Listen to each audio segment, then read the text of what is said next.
As Dorian swirls towards the United States, it's getting stronger. But Florida is seeing small signs of hope. The storm, now a fierce Category 4, has strengthened and shifted. The latest forecasts show the eye of the storm swerving north, sparing one of America's most popular tourist destinations a direct hit.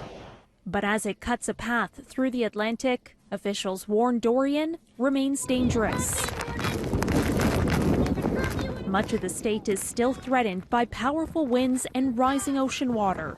A bump in one direction or the other could have really significant ramifications in terms of impact. If it bumps further east, that obviously is positive. If it bumps just a little west, then you're looking at really significant impacts. And so don't make any assumptions. Remain vigilant and be prepared. Dorian's unpredictable behavior is putting forecasters to the test. The National Hurricane Center says it's been particularly hard to track when and where Dorian will slam into the mainland, baffling officials and residents trying to prepare. Houses, structures can be replaced. Lives cannot be replaced. In the Bahamas, residents on the northwestern islands are expected to take the brunt of the storm on Sunday. I can't stress it enough. This is a very dangerous situation for the Bahamas. The National Hurricane Center has forecast the storm's movement to slow down over the Bahamas, which could be especially damaging.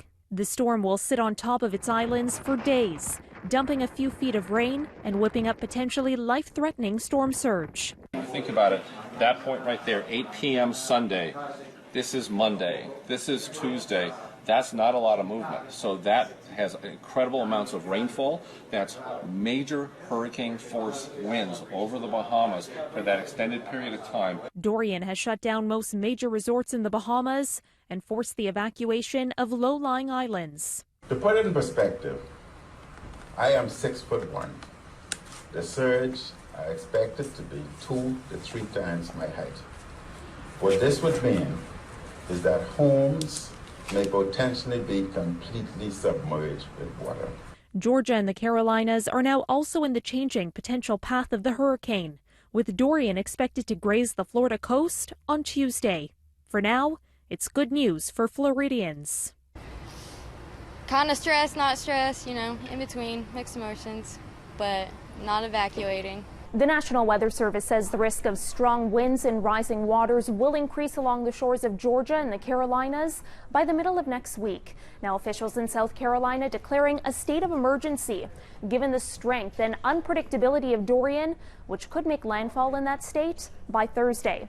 President Donald Trump urging residents to stay safe. He tweeted in part, "Looking like our great South Carolina could get hit much harder than first thought."